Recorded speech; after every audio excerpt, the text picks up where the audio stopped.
You were performing the Aarthi to the Ganga at Badrinath. No, that is in Rishikesh. Now, what is the significance of doing this at the Ganga?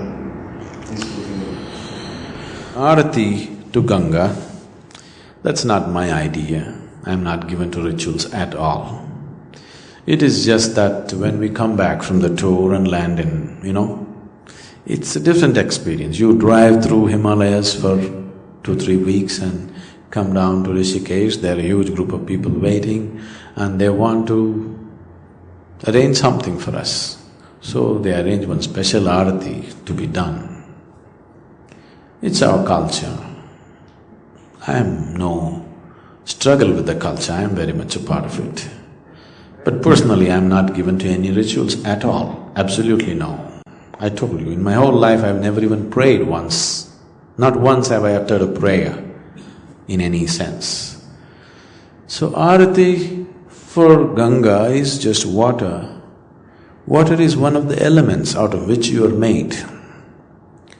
One basic aspect of yoga, the most fundamental aspect of yoga is known as Bhuta Shuddhi. That means working towards creating a certain freedom from the five elements, becoming free from the five elements. Because five elements, it is the mischief of the five elements which is creation.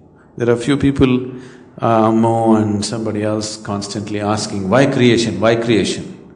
I didn't do it. It's the mischief of these five elements constantly playing tricks with you in so many ways. What you call as body, what you call as planet, what you call as everything is just the mischief of five elements. So, there is the fundamental fabric of yoga is called Bhuta Shuddhi. That means to become free from five elements. There's a whole lot of sadhana with every aspect. With earth, wind, fire, water, space, like this there are sadhanas. Those of you who come from Tamil Nadu would be aware of this to some extent, and one is in Andhra Pradesh, so you should also be aware. 5 major temples were built for 5 elements in South India. Are you aware of this? For earth, for wind, for fire, space and water. I think the wind is in Andhra Pradesh, is it? Yes. Sri Shaila is… Kalahasti, that's for wind. So for 5 elements they built these temples. These are not worshipping temples. These are temples which were built for sadhana. These are yogic temples. So these temples are built in a certain way, with a certain type of energy which assists that type of sadhana. So yogis travel through these 5 temples doing sadhana in many cycles to become free from this. We are thinking of…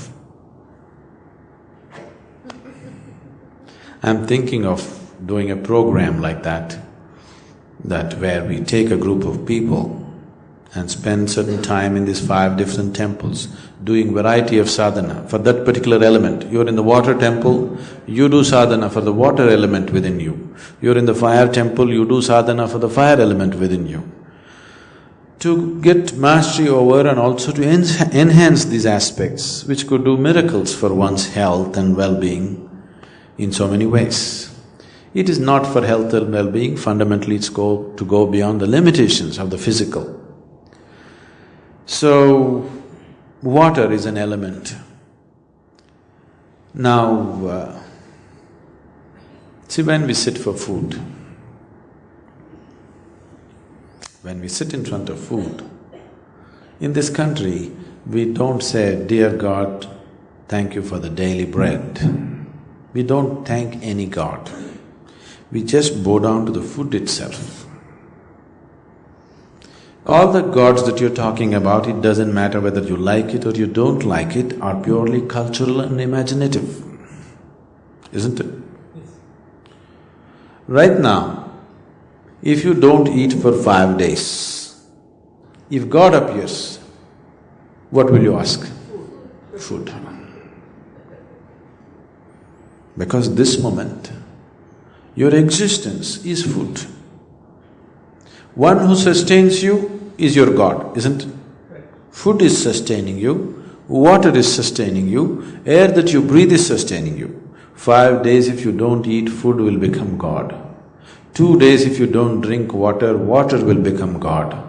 2 minutes if you don't breathe, air will become God. Yes or no?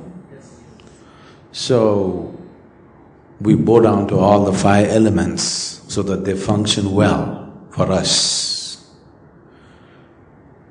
We not only bow down, we also learn mechanisms to make them function well, so that your fire, your water, your earth and your wind, everything functions well. Only if these 5 elements are in cohesive function, you have a proper body and a proper life, isn't it? Isn't it so? Yes. So, there is a whole process called Bhuta Shuddhi. But that process, what you probably saw on this video is more like when we come down, these people want to honor me, they do some extra, special puja, something. I don't want to resist that. When I was a child, I used to resist it. Now I'm okay with the culture, I go with it. What's my hassle? For more on Sadhguru, visit www.ishafoundation.org.